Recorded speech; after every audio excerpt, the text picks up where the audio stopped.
Good to go? Great. Come in. Come in. Keep coming.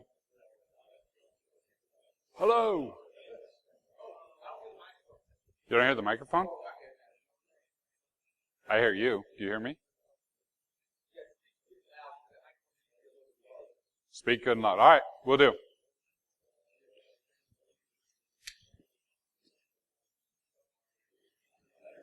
Can you guys grab the door back there? Whoa, now it's real loud. Oh! You can hear me great. All right, welcome to Circle City. This talk is food fight. This still seems really loud up here. Does it sound good back there? Good? All right, sweet. Okay, so this talk is food fight. What we're doing today is I want to share with you guys some lessons we've learned from the food industry. Over the past year, we went out and looked at 15 different food manufacturers, looking at their security posture. I'm going to walk you through what that looked like. I'm going to walk you through some of the security concerns that we identified. I'm going to give you some lessons that you can take away if you've got industrial controls in your environment or regardless of the type of technologies you're managing. My name is Wolfgang Goerlich. That's me, not the name, not the can of soda. I am with CBI, though. We are an IT security risk company up in Detroit. I also do the Converge conference and the B-Sides Detroit conference.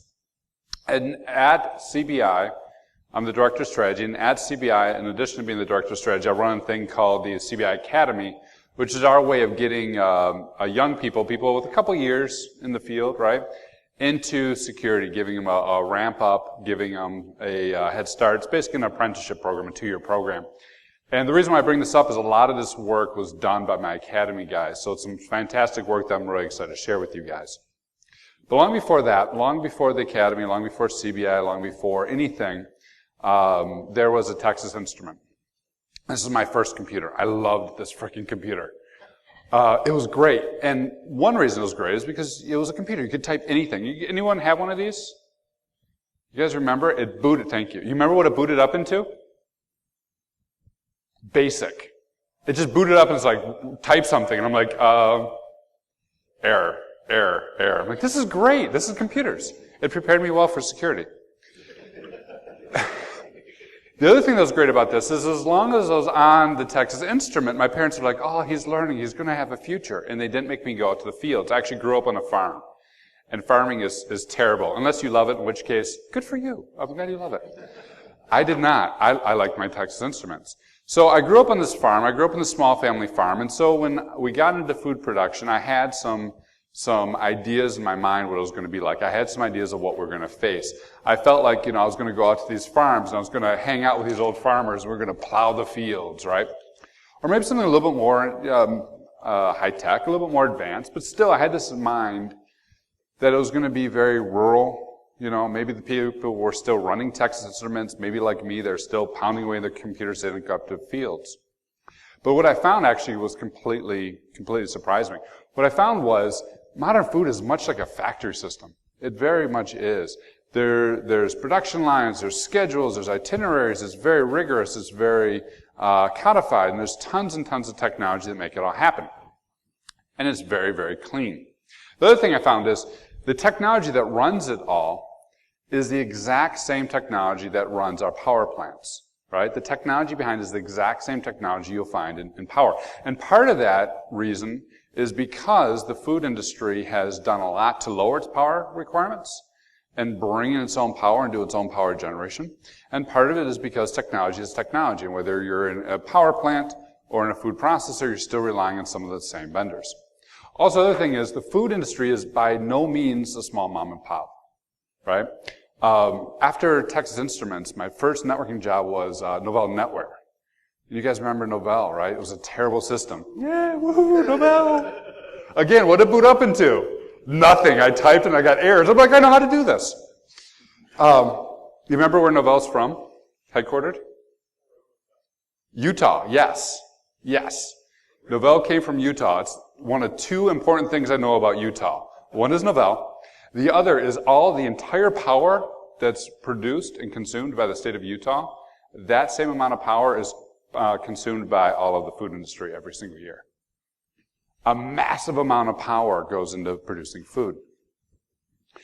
And you guys, many of you saw this. If not, Google it. I am not going to try and pronounce ergo. But in Ukraine, there's a power plant that got compromised. In Ukraine, there's a power plant that was breached. This power plant and the technology that was used is the same technology we're fighting these food processors. The same type of attacks that happened there would happen in food processing. And not just power, of course, water. So much water goes into producing food. It's about 10 gallons of water for a chicken. For a chicken sandwich you eat, it takes about 10 gallons of water to produce that chicken. And these food processors are doing like thousands to hundreds of thousands to millions of chickens per factory per day. Tons and tons of water. I told you as much power of all of Utah is consumed by the food industry. 10% of all the water in North America is consumed by the food industry. Same water pumps, same systems. And you guys may have seen New York Bozeman.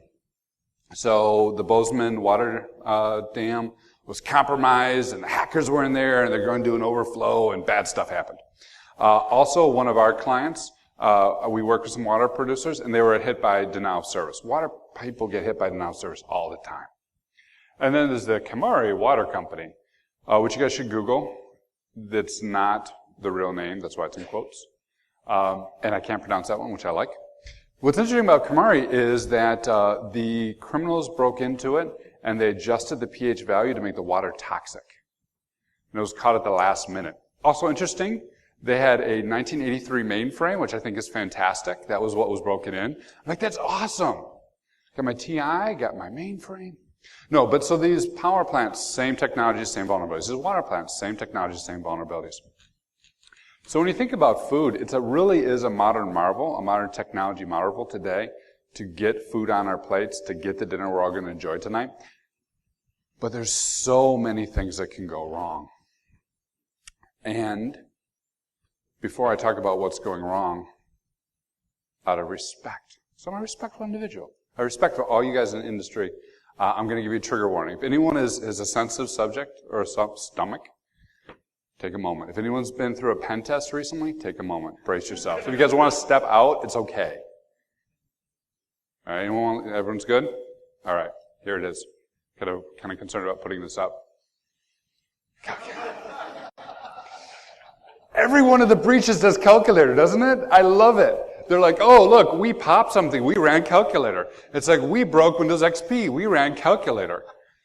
We broke Word. We ran calculator. Jason Brown, I don't know if you guys know him or not. He does the CTF for Converge. He also does our lab environment at CBI. Great guy. I've known him for years. He does not know where to find calculator in the start menu. He just does an exploit whenever he wants to. There it is. Everything's in calculator. And so much so, it's so intrinsic that when there's a new attack on continuous integration software, when there's a new attack on CI, it was on Jenkins, right? Everything has gone to the cloud. Everything's gone to Jenkins. It's this brand new shiny technology. And everything's brand new. The very first thing they did to demo it was they launched calculator on a Mac from the cloud. So we've kind of gotten a little bit jaded, I feel, in the security industry because, like, yeah, another breach, we're going to run calculator. But meanwhile, in the food industry, meanwhile, in real life, meanwhile, these systems have a very real impact. A few years ago, I was talking to a guy in the food industry and got to be friends and got to know him, and we're having some beers. He's like, did I tell you about the explosion? If any of you guys know, when someone says, did I tell you? You're immediately like, yeah, absolutely you did. Tell me again, right? You never say you don't tell. No, I don't know anything about that. Isn't that confidential? No, absolutely you did. Tell me again. He's like, well, there's a boiler. And the boiler, right, they had left it in develop mode. And over time, the pressure built up. And then it took out a factory. This was a few years before I got into all this. I'm like, it took out a factory? Yeah. Isn't that funny? I'm like, yeah, totally. I missed my calculator. But totally funny. Totally funny. And not only that, there's also diseases, right? There's all the diseases that can happen if food is too hot or too cold or not cooked long enough or not cooked right? Great things like E. coli and mad cow and salmonella. Anyone have these fuzzies? You guys gotta get these furries. They're awesome. I got them for my daughter. I'm like, Merry Christmas, I got you diseases. She was surprisingly happy with it, but she's evil, so who knows. But this is like immediately relevant. If you guys didn't catch it, just a couple days ago, there was a salmonella outbreak. This was in the news just a couple days ago in June. So in the real life, bad stuff happens. When these systems go offline, we're not talking about calculator. When these systems go offline or go askew, we're not talking about, a little bit of data loss. We are talking about major explosions, diseases, and other side effects. Not good. So what does this technology look like? This technology looks like something like this. There's this concept of IT, which we all know, and operational technology. IT being all the old stuff that we're used to forever and a day, our corporate networks, our email system, our ERP system. There's oftentimes a production management that takes the orders and does all the processing. And then we start to shift into the operational world, where we got our supervisor networks, our SCADA systems, and are typically older systems because why not, right? We'll run XP for a while. There are older systems, older computers, and they tie back to the production to get the information. They send the orders back to ERP, and they control our production networks. Things like the PLCs, the RTUs, the actual equipment that drives all the machinery that moves the chicken, moves the cow, moves the factory so we get our food, right? IT and OT. And for years, and as an industry, we've been very focused in IT. We're not very good at it, but we can tell you how to patch a server. We can tell you how to scan an ERP system. We can tell you that maybe you need a firewall over here, right? We've gotten very good at understanding the IT world, but the OT world is completely different. We don't have, as an industry, much institutional muscle about dealing with OT. We don't have, as an industry, much good connections and understanding of what that environment looks like. And it's completely different than what we're used to. For example, just look at, in terms of cost. You can build something for maybe $1,000, $10,000, or just spin it up in the cloud, no problem. If you bought it, you'll run it for a couple years. If it's in the cloud, you'll probably forget about it and run it for 20. By contrast, SCADA systems are very expensive. We're talking about millions of dollars worth of equipment, which is why they run it for 20 to 30 years. You buy these things, and you run them for a very, very long time to get your money back, which is how you end up with 1980s IBM mainframes running water plants. Also, two different teams, IT and OT, right? So these are your operations guys, your manufacturing plant guys who are running this technology, and these guys do not talk the same lingo at all. You get them in the room, and you're like, we need to do wireless security, says the IT guy. And the operations seems like, I'm doing wireless security. And the IT guy's like, no, you're not. And they're like, we totally are. And like, no, there's no way you are. And the IT guys, you are so full of it. We lock up those wireless scanners every single night. No one gets to them. I guess that's wireless security. Two different worlds, two different languages. There's so many arguments that come up just around language. And then it's things like scan and patch, right? There is no modern IT system that we can't scan today. There's no modern IT system that we can't patch today. Do not try and scan half these things. Every time we walk into one of these plants, there's someone who's like, you're not one of those guys, are you? And again, you never say yes to that. It's like, no, I'm not one of those guys. I know better. Yeah, I thought, I'm glad. Because the last time a guy came in saying he used security and was one of those guys, I'm like, I hate those guys. It's like, me too. And we bro fist. And they're like, he's like, he tried to scan my network. And I'm like, I hate people who scan your network. What happened? And every single one of them had a horror story about, they scanned the network and the production line was down. And then we were trying wireless security and we couldn't because they told us to secure and we couldn't get the scanners because everything's locked up and now we got all the production line down. Blah! And you're like, calm down. I'm not one of those guys. But you can't scan these systems because they're 20, 30 years old. You can't send packets to them because the SCADA system is not designed for it. You can't patch them because we can't afford the downtime, and half the time the company that's written the software is out of business. It's an entirely different world. It's also entirely different vendors. Great people like Omron, right? Rockwell, HMS, and robotics companies, which I love. I love the fact there's robotics companies. When I first found out, I'm like, we're going to get to talk to robotics companies? Yeah, there's robots. I'm like, great, it'll be like, Terminator. And they didn't look like Terminator. I was kind of bummed. But, yeah, like Terminator's arm, but that's it. You just get the arm. It's like, that sounds so scary. There's no metal skulls in food processing. Sorry. I was really bummed about that. But when I put this, I did an early draft talk of this in February. And this guy right here in gray, he's in gray for a reason. In February, when I did an early draft version of this talk, that robot had a overflow condition that was announced, and you could overflow it and you could control it. And it doesn't sound like much, but you've got people within range of this thing. And now you've got the ability to take it over, right? Move the cutting tools, disrupt the line, possibly damage people or disrupt life. Robots and vendors and things we don't normally look at. So it's not your typical farm. It's not your typical tech. And it's pretty cool, I think. It's exciting to me to get into this because a lot of it's old issues that we've solved in the past through IT, but a lot of it's brand new stuff that we haven't even thought about. So when we went ahead and started looking at these systems, we came up with a 6-point way to go about doing an assessment of a food processing plant. I'm going to talk about the 6-point way next, and we're going to tell you some of the things we found after doing this again and again and again and again 15 times. The 6-point way was designed so that we could get a lot of insight into what they're having very quickly without taking a lot of time or a lot of cost. Because obviously if you'd spend like 2-3 years doing a factory, you could easily spend a decade doing a factory. And by that point in time, the technology is going to change and the risk is going to change. So I want to get in there and get some good insights. So the first point of the 6-point way, I want to give a shout out to Dr. Bearsek for setting this up for me. Because nobody likes the governance guy. Yes. I love that. I love that was in the keynote. I'm like, thank you, Dr. Bear. Or the opening comments. But it starts with governance, right? It starts with the ability to have a common framework and be able to tie that common framework up. Thankfully, NIST exists, and thankfully there's governance people who are thankful that NIST exists. I'm the former, not the latter.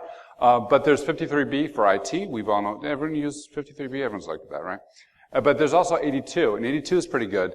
82 specifically talks about OT. 82 specifically lists the type of controls that you need for food processing. So we take a look at this environment, and we say, okay, we'll use 53 for the IT side, we'll use 82 for the ICS side, and we'll shrink 82 down to just the technology controls, because there's things like food safety and production, a whole bunch of stuff.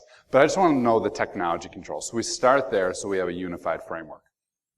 The next thing we do is, when we take a look at all this stuff, we start to pull it out and map it back to specific food processing systems.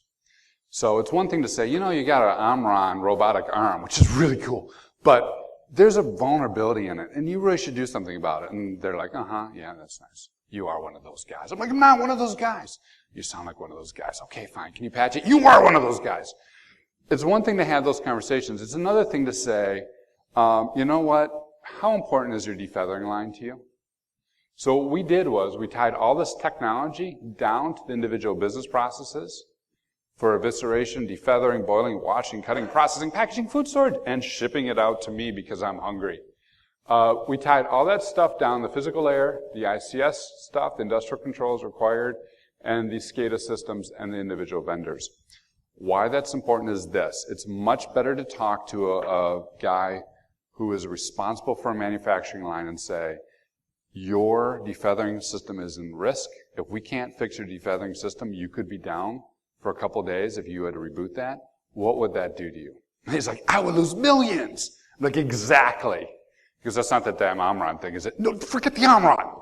But the ability to tie it back to those lines is so one, governance, and then taking it down to the specific processes the factory does. Second is planning out carefully how, when we do this checks, we are going to find those risks and be able to tie them up with those processes.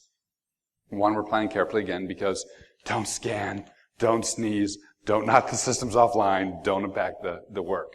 Second is, you take those traditional scope, resources, and schedule, right? This is the golden management.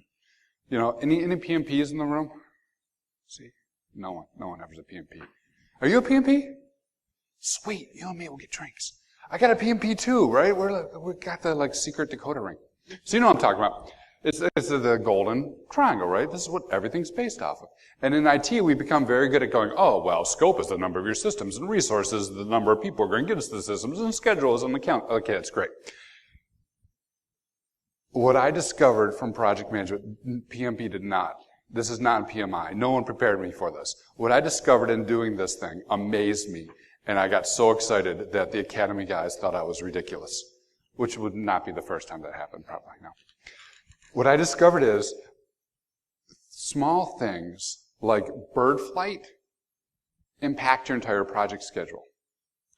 Bird flight, the flight of birds. Because of avian flu, we could not go to certain factories in certain orders, and we had to wait till the last minute to figure out when the birds are going to go this way and the planes are going to go that way and we're going to go over here, right?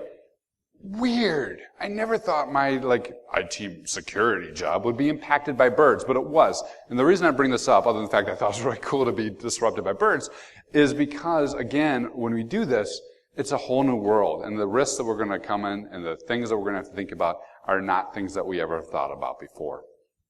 So we plan it out. We think about the birds. We think about everything that could possibly impact it, and we build a good schedule. The next thing is being very realistic. Again, getting in and getting out.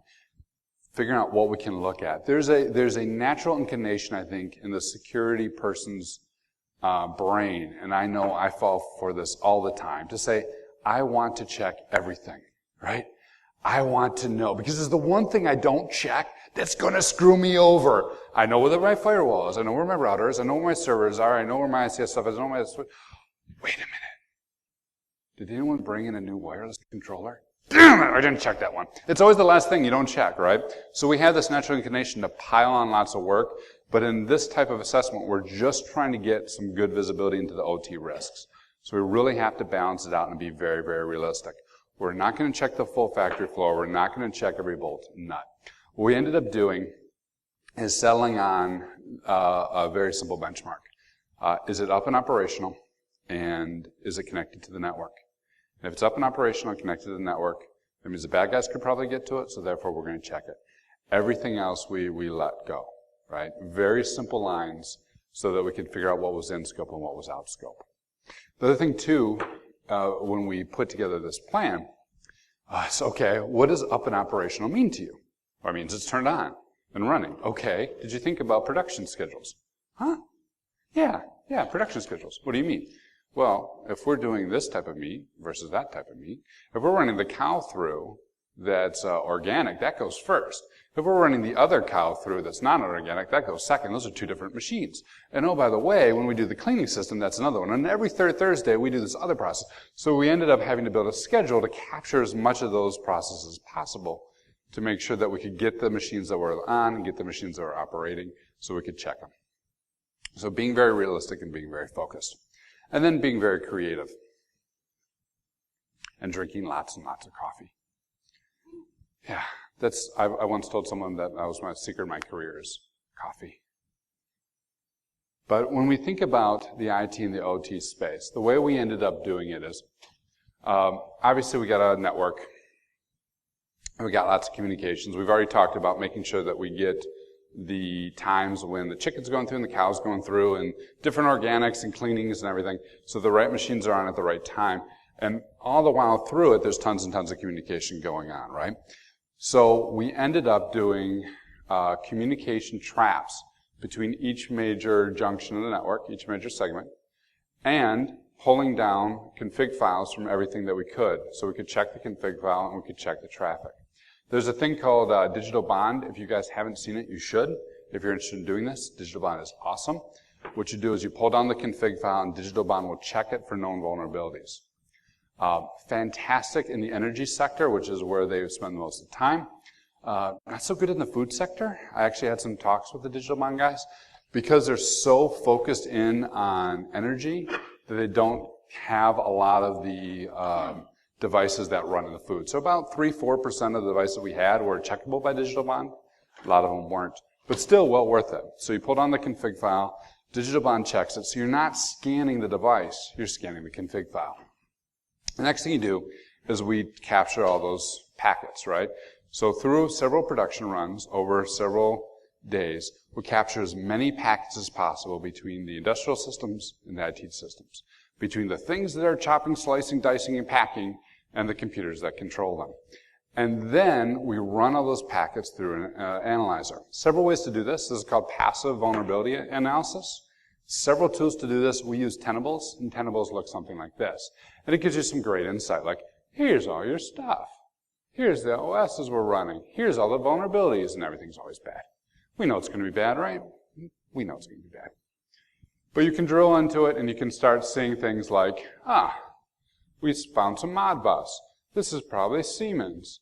We can go ahead and figure out what the devices are. We can figure out how many numbers of hops it is from different devices. And we can do lots of different analysis within that simply by capturing those packets. Again, making sure we're capturing those packets over a time frame where we get most of the devices. And then we can throw it all into a topology. Now, when we get to the topology, the key thing is, here again, is using the topology view to drive it back to the processes that really matter to the decision maker. Okay, what is defeathering? What is evisceration? How do we divide the right devices into the right systems so that we can report risk up accordingly?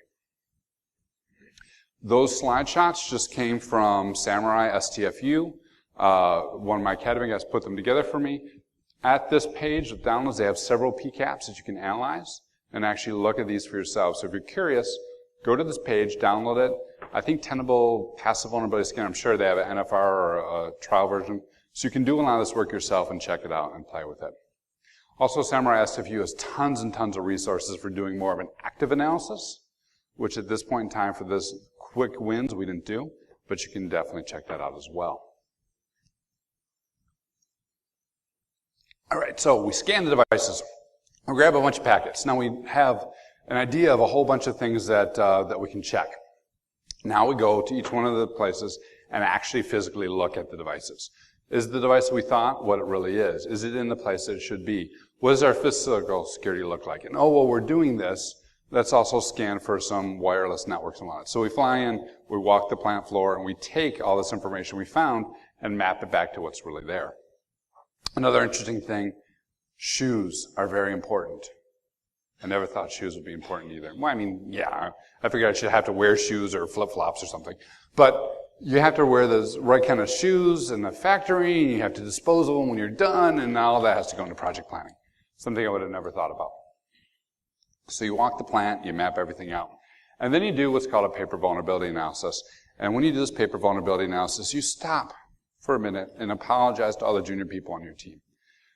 My poor academy guys were great in helping me do this, because you got like 1,000,001 devices and versions and platforms.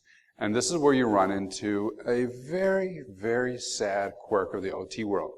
IT is phenomenal. When there's a vulnerability, we get what? We get a logo, sometimes a soundtrack, we get a Twitter page, a drink. Some of the vulnerabilities have drinks, yes. Thank you, Heartbleed. I mean, we get all this information. And a CVE database, which is kind of boring because it's only CVE, but you can go there and there's a whole record of everything that's vulnerable. None of this stuff exists in the OT world. So what you end up having to do is look at the device and pull up every single past release note on the damn device and start saying, okay, this release says it had this vulnerability, this release says it had this vulnerability, and aggregate all those things. There's a lot of manual work in this. And this is where most of the work went to, and this is also where most of the value went to. One of the things we're considering and hope to release is a version of CVE for this, right? An open community for this. At the moment, it's very difficult because a lot of these vendors also have you operating under NDA. So when you find a vulnerability, you can't necessarily go, oh yeah, there's a vulnerability in this device. Here's where it is. You can't publish that out at the moment. So we're working on that. All right, so you find all the devices with PCAPs, you look at their configs, and you go through years and years worth of release notes to aggregate all the vulnerabilities. And then we got to communicate it out, and then we got to take it up a layer to talk to layer A, talk to the people. And part of this is the easy stuff, and part of this is the hard stuff, right? Oh, so oftentimes we hear what? Oh, if only we had buy-in from the top, we get stuff done. If only we had buy-in from the top. And for a lot of these projects, we had buy-in from the top. They wanted us to come and they wanted us to check it. So that was easy. We can talk to the suits and say, here's what we found, and here's what we need to do. And they go, it's absolutely a risk. We need to address it, and everything was great. But the reality is, too, that a lot of these manufacturing places have a very unique culture, right? It did come from the farming world. It did come from the fields. It did come from the day and age of the rugged individual. And the people at the individual plants are still that rugged individual. They're going to do stuff their way. They're going to do stuff in their time. They're going to innovate, which is great. They're going to experiment, which is great. They're going to take responsibility, which is great. they might not necessarily follow the patching, which is not so great. Which is where you got to get to the silverback gorilla. I love the concept of the silverback gorilla. I use it a lot, and it was very useful in this. When I say silverback gorilla, I don't mean grape ape. Don't get distracted. Apparently I'm supposed to give a shout out for the House of Grape Ape. Do that with what you will. But he probably is a good example of the silverback gorilla, right? The silverback gorilla is that quiet guy in the back that everyone is arguing throughout the meeting, and in the last 5 minutes he says something, and whatever he says is what everyone really does. Right? The silverback gorilla is the guy or girl who knows where all the skeletons are buried, and if you're friends with them, will tell you, and if not, they'll be like, yeah, we have no problems here. We pass all our audits. The silverback gorilla is the person who ultimately decides what's done. You can have all the buy-in you want at the top, but by the time it gets to the silverback gorilla, they're going to turn to their team and say, bullshit, we're doing it this way. And the team will follow that silverback gorilla. Every time you go into one of these plants, you got to find your silverback gorilla. Silverback gorilla hunting is a skill and an art in and of itself, and probably the most valuable one, because you find and you friend them, they're going to tell you what's wrong, and they're going to be on your side to help fix it, and you're going to be able to convince them how to do it. Why? Because we're talking about what really matters to them. Right? Parts of the plant that matters, we're not talking about patching systems and ripping out 20 years of technology. So we find the silverback gorillas. And those are also the guys who are great. Close the door. Yeah? What's up? Did you hear about? Absolutely, I heard about. Tell me more about that. Well, there's this one time, was that you? Yeah, and I fixed it, and here's how. And you know what? If everyone else did it my way, this won't be a problem. This should go in the report. Thanks so much. You want to get coffee? And you bro-fest, and life is good. I love the silverback gorillas. But if you don't find the silverback gorillas, it doesn't work that way, right? If you don't find those people and get the buy-in from the top and the bottom, things happen. And surprise, those things are not usually the things you want to have happen. This is the number one thing that is an indicator to you that you have not found your silverback gorilla, and it is the following phrase. We've always done it that way. Why should we change it, Wolf? The plant's been working for 10 years just fine, Wolf. Why should we change that? We've always done it that way. Okay. That's a sign that you need to find your silverback gorilla. All right, so that's the people side of it. Once you get your plan, we need to simplify this.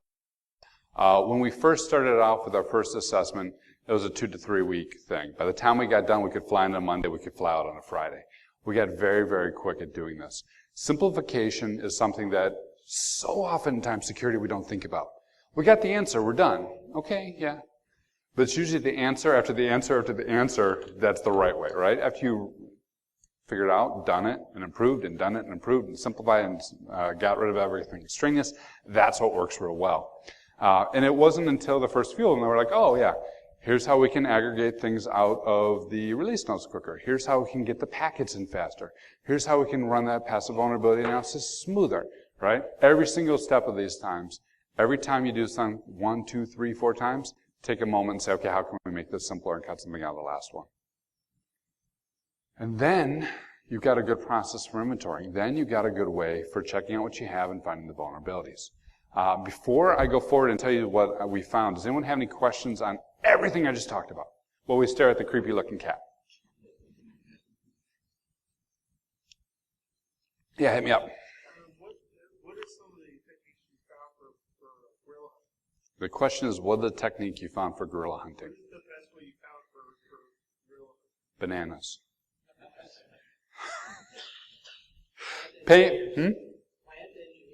Plant engineers are your gorillas, absolutely. And in the developer space, they're usually the people who are all over repos. Part of it is just getting a sense of the alpha maleness, right? Who's the one who walks around with the most swagger? That's usually a good indication. The people who have the most power but don't have a good title. The people who seem to know the most, and everyone's like, I think it works this way, but check with Chuck. I think this is how it works, but have you asked Sarah? Because Sarah really knows. No, I don't want to say anything to you. Talk to Tracy. It's the ability to find the people who have the knowledge, but they're never going to have a manager, because those people don't want to be a manager. They want to do a really kick-ass job and be respected in their own right, but they don't want any of the bullshit. Any other questions? Yeah.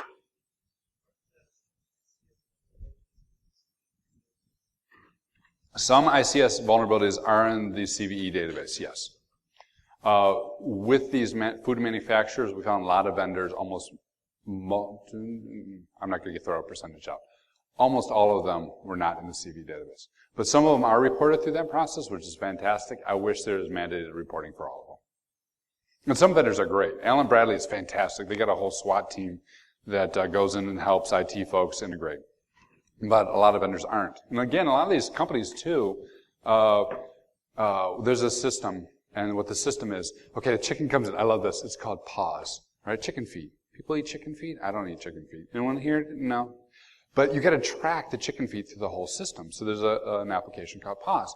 And the application is written by a very small company. It's like, a couple guys, and they write the code, and it's great code, and they got like, a high schooler interning. I'm making all this up as an example. But a lot of these companies are really, really small companies. And a lot of these companies do not survive the length of the technology is deployed.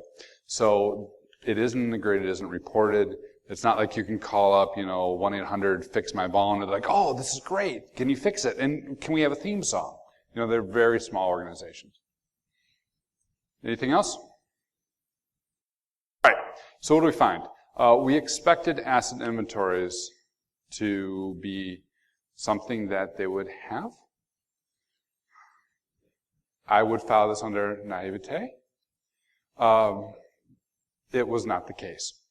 We also weren't exactly sure what the technologies we would find would be. Here's the assets that we found. A lot of them were Frick, HMS, and Entron, which meant sadly there were not enough robots. Opto was 13% of the inventory. 76 were Rockwell, Allen Bradley. Again, I mentioned Allen Bradley is awesome, and I was very excited to see that because they're working very hard to fix this problem. And most of the technology we're running into it. I also mentioned that a lot of this technology was not covered by Digital Bond at this point in time. Digital Bond is expanding and is working on that, but in the food processing, they do not have as much of a footprint. Still worth checking out, but something to be aware of. We expected there would be aging technology. I told you that these things cost millions of dollars. I told you these things run for a long period of time because they want to recoup the investment. Technologies do not change. Food processing, I should have told you this.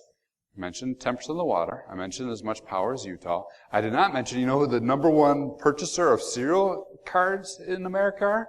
The food industry. This is fantastic. All our old cereal cards are going to the food industry. Because they run this stuff forever. This is where you're going to find tons of XP, tons of Windows 2000, and you're going to run it forever and ever. When we actually looked at the age, this is what it worked out to be. About 8% of them, 5 years or less. 12% of them, 6 to 10 years. 40% of them, 11 to 15. This was because there's a major boom in building new plants about 15 years ago. So that accounts for why most of this technology is that age. And around 40% being 16 years or older. Windows XP will never die. So how do you fix that, right? We can't get rid of it. They're not going to change now. They've been running forever. So this is where we shift away from doing things like saying upgrade, which is usually what we say in security, to things like host-based hardening. Can we do application whitelisting? Can we do file integrity monitor? Can we employ things like deep freeze, so when it reboots to the same exact state? Can we do those types of things to really harden these things down so they don't change? Another interesting thing that I had a lot of fun with is I ran Windows 98 forever and ever and ever at my home because everyone said it was vulnerable. Also because my ex-wife was using it. I'm going to let you figure out what that means. But I had set it up to be to lock the registry and lock all the files and everything. And she ran that damn computer into 2005.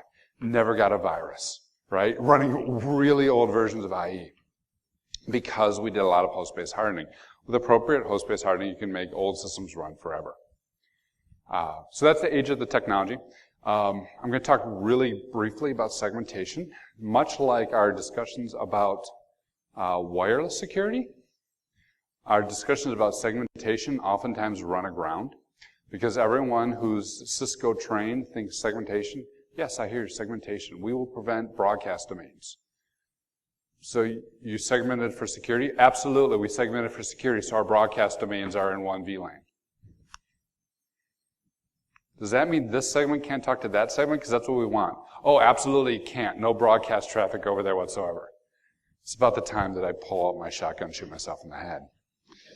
But segmentation is so valuable, it's so absolutely important, it's so vital, and yet it's very rare that we actually find segmentation with full ACLs that prevents the traffic from going one node to another. This in and of itself means you could run old technology forever and a day, right?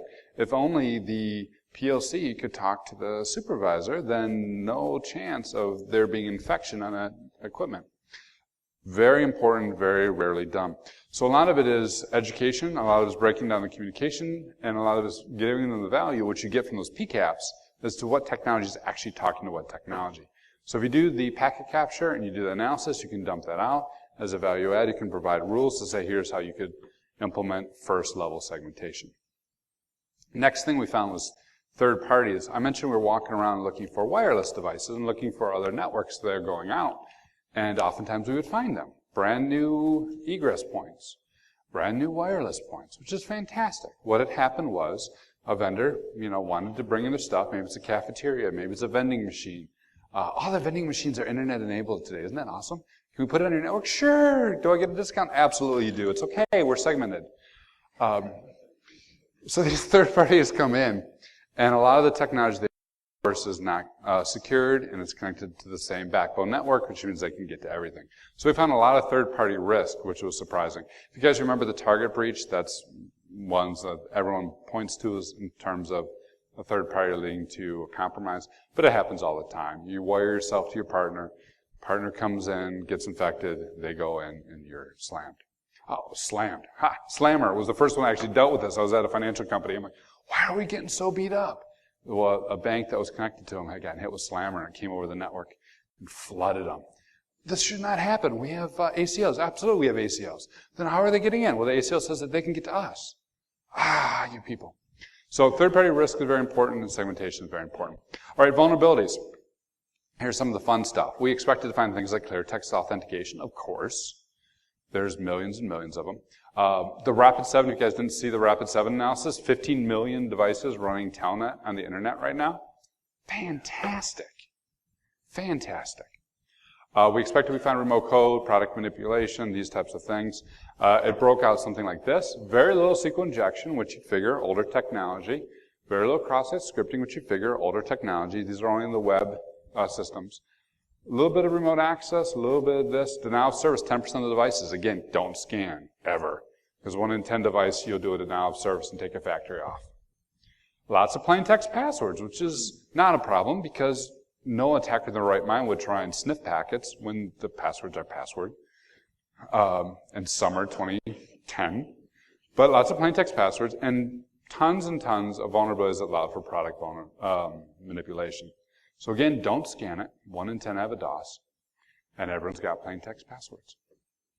So when we talk about shining the light on operational risks, this is where we started to get a lot of good information and a lot of good intel and had to dovetail it back to that governance and dovetail it back to the business process so we could report it back. This is where we took all that information after we did the analysis and crunched the numbers and integrated it back with their IT security programs.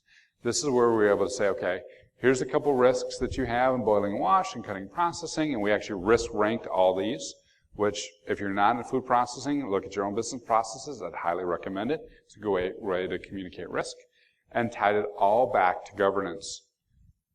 Oh, governance. Via NIST and said, seriously, I love doing presentations. We're like, if you refer to section 553 and 555 through 557, we'll see you have a 16-point, But you can do that, and that's important in terms of overall managing the risk. All right, so I'm down to the last few minutes. I'm going to wrap up food fight. Food's a modern marvel, right? Energy, water, production lines, all the same things we find everywhere, all the same technology, and they run it forever. And it gets food on the table, and I'd argue nothing is more personal than securing our food supply. Now, a lot of times when I give this talk, people are like, wait, is my food supply at risk? No, our food supply is not the risk. We've got, in North America, one of the healthiest, safest food sources in the country. And I say that after saying, salmonella happened last week, surprise. But we have a very safe food supply. And it's not because the technology at the moment is secure. It's because of what we've done on the health and safety side, right? All because of the FDA. Do you guys know how the FDA was brought about? By Upton St. Clair, The Jungle. Upton St. Clair writes this novel. It's about people who are working in food processing, their struggles, their life. And it was very realistic. And it kicked off this whole firestorm of controversy that led to the development of FDA. Fun fact, Sinclair was pissed off to the day he died saying, "No one even read my book." Well, yeah, okay, fine. But he told a really good story, and he got some action. The FDA is protecting our food supply ever since. We need, in a very real way, to start doing the same with our operational technology. We need, in a very real way, to start looking at operational technology. Because while nothing is as personal as food, nothing is more fundamental than securing our operational technology. Every single organization, industry is relying on it in some way, shape, or form. And a lot of it's the same, and a lot of it has the same risks. And a lot of it can be analyzed using packet captures, walking around and reading documentation, and hunting your gorillas. So that's it in a nutshell. I'm going to take a couple questions and then get off stage. I will say, in terms of gorillas and what you do next, which is communicate those risks and drive behavior, right? Communicate risk in a way that makes the other people do the right thing, which we all suck at, myself included. We're giving a talk tomorrow at 11 a.m., Stephanie Schaefer-Pond and I, called Playing Doctor, where we're actually going to look at the doctor as a metaphor for communicating to the patient, as a way that we can communicate to the people on the plant floor, or our developers, or whoever it may be who are actually affecting change. So come on out if you guys are interested. That's tomorrow at 11 a.m. And with that, I probably have, 1 minute for questions. Yeah? What's the surprising thing you found that operations had trouble grasping on into IT security? The surprising thing I found when operations with IT security, well, operations doesn't even think about IT security. So that didn't really surprise me. But a lot of it was just the way that they were using the exact same words we were using in different ways. We segment our plant floor. There's the hot aisle and the cold aisle, right? There's where the chickens go and the cows go, right? This entire organization is a different culture, a different way of dress, a different way of talk, and they're using all the same words that we're doing, but you're just not communicating. Anyone else? Yeah, Dennis.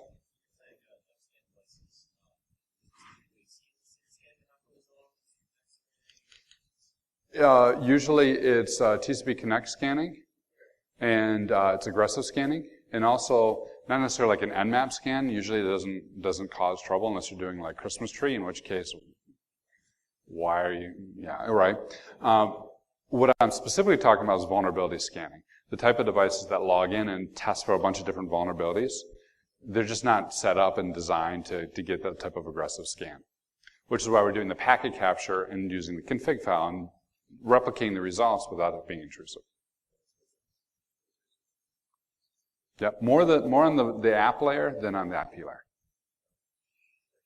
layer. Time for one more? Yeah.